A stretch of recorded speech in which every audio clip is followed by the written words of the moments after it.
Welcome to this show, XXX, exclusive, exclusive, and expose.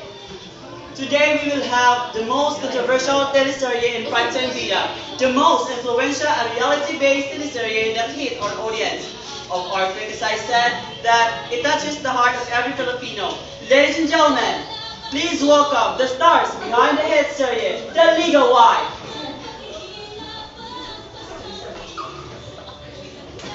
Anong ginawa mo sa akin? Sinloko mo ko yan. Ayos na. Wala kang ginawa kundi mag-go. Wala kang ginawa ko. Anong ginawa mo?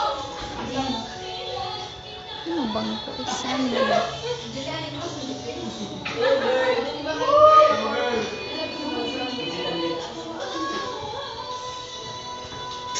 Tumarin mo ako, Monica.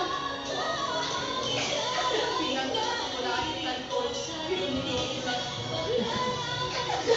Mahal ko si Adrian! Wala sa'yo yun! Sa akin lang ako rin ako! Mahal ko si Adrian! Thank you, Angel and Mama. Good afternoon. Will benefit yun. Good afternoon, Angel and Mama. Good afternoon.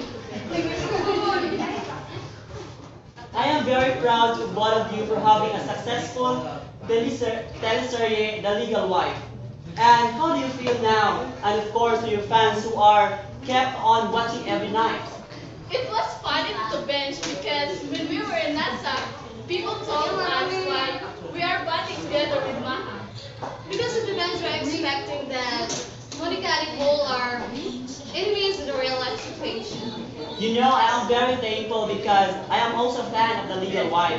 You changed my life and you changed my viewing habit. All I can say is wow, very, very wow of your teleserye. A very job well done. And I'm very proud to Maha because of her attitude of both of you. I'm very proud to Maha. That is Maha in terms of acting, very effective. To the bench, our happiest moment in scene. It is when we are healthy and forgiving each other. So I have a question. It is hard in the scene that you are in the real life situation. You are not enemies. So in your scene you are kept on arguing each other. So it is hard to do it.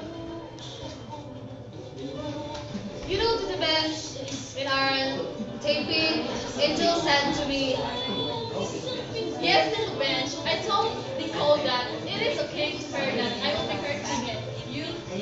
And it is really hard for me to do it.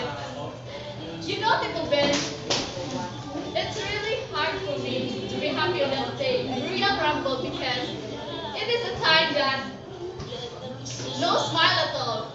It just cry, and the saddest point is it was my birthday, and for the sake of our taping, I just only cry and cry.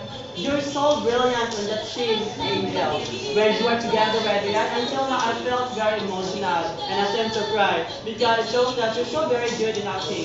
And also to Maha, I don't know how you do it. That is the immersion of what? Wow, that's all I can say. Wow. Thank you to the bench. Of course, with the help of our very own directors, Direct Roy and Dado. In every scene, we are able to Paningat. brainstorm and talk about how to do this or do that so we can come up with the best performance. Yes, I am very proud of you. Before anything else, are you excited to see and to be entertained the most handsome partner of Monica and Nicole? You want to see Adrian? Let's go welcome Jericho Gonzalez. Good afternoon, Jericho. Yes, good afternoon. Thank you for coming despite of your complex schedule. You're still here. Yes, to the best. Actually, I am in the ASAP, but still in, I'm still in the fans because of my fans who watching the Legal Wife. How do you feel in your character that you have two girls for your wife and the mistress? How do you feel? Oh, Tito Bench.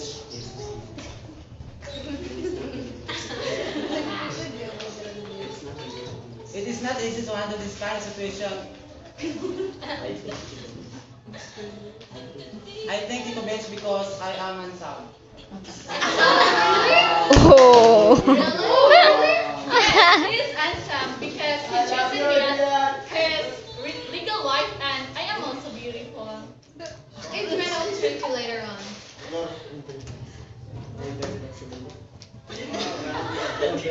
I am very blessed that I am the one who act as the character of Adrian, and we know that the situation of Adrian is not easy to perform. Yes, I know that, Jericho. You are the best man actor. You wrote it successfully. But I will ask you to choose between Nicole and Monica. Whom do you choose? Of course, my wife Kim Jones because um, and thankful very much for the support of the legal wife.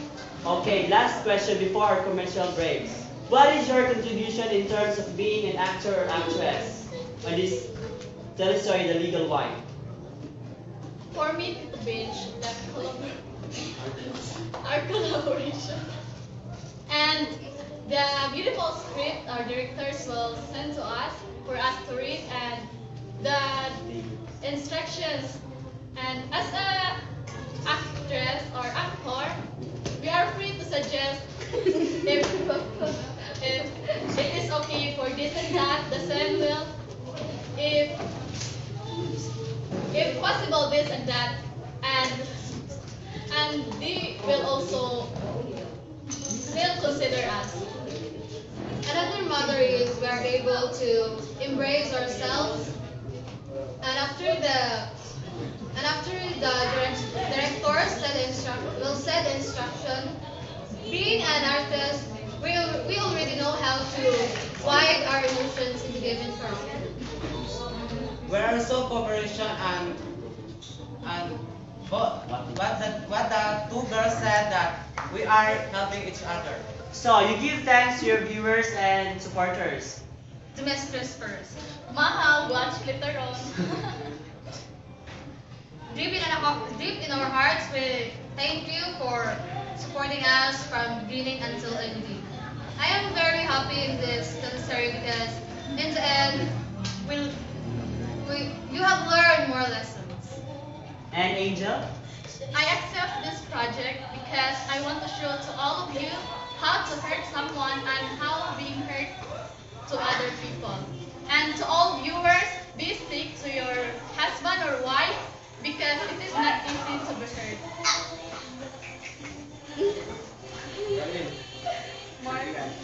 So, thank you, the cast of The Legal Wife. Thank you very much. And just please invite you have your promotions and this coming concert or whatever you may invite now.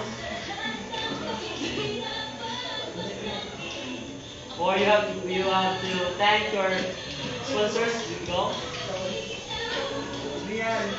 Thank you for my hair with my colleagues, Rolling Cabanyan, and my attire now. Thank you very much. Thank you. Thank you for my attire now. I would like to thank Miss Lilibet Lico for my gown.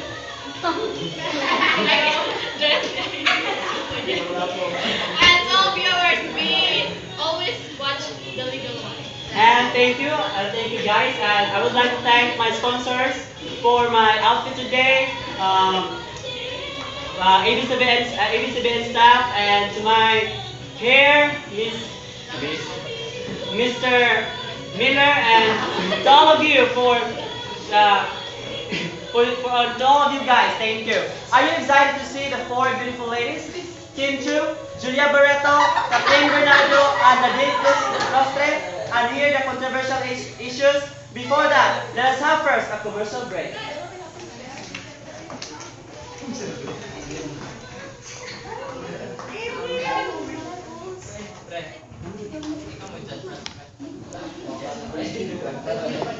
Masuk sa akin.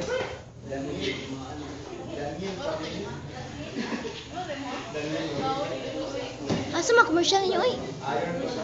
Sis, Catherine ka? Julia.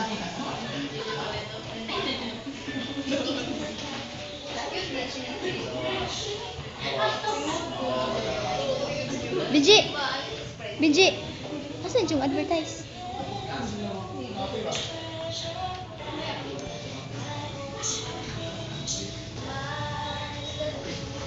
Walang gawas. Uy,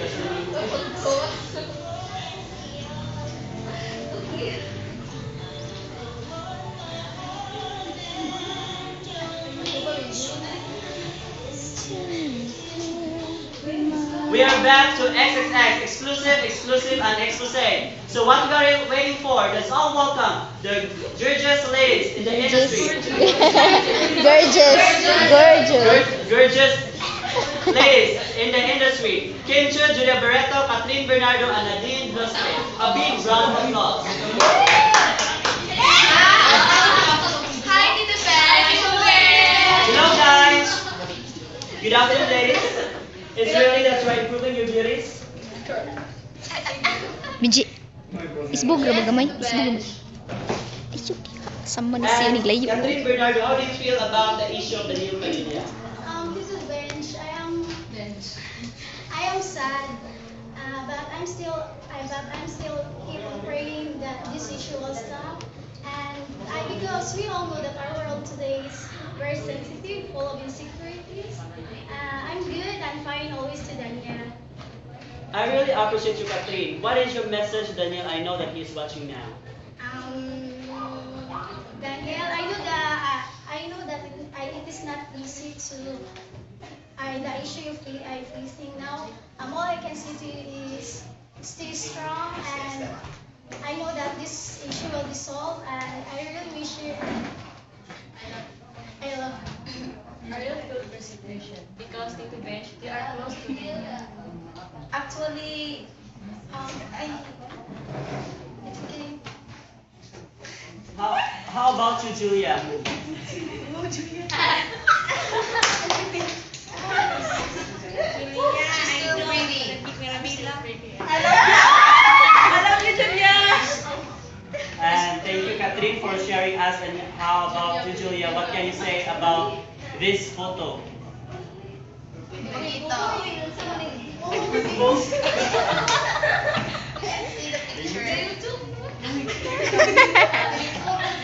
Sila.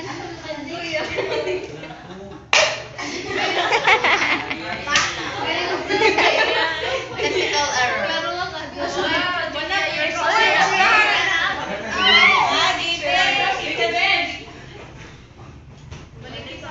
What can you say about that photo together with Enrique Hill? They look good together. You know, guys, that's our taping in Marabella. But Julia, if Enrique will court you, would you say yes or no?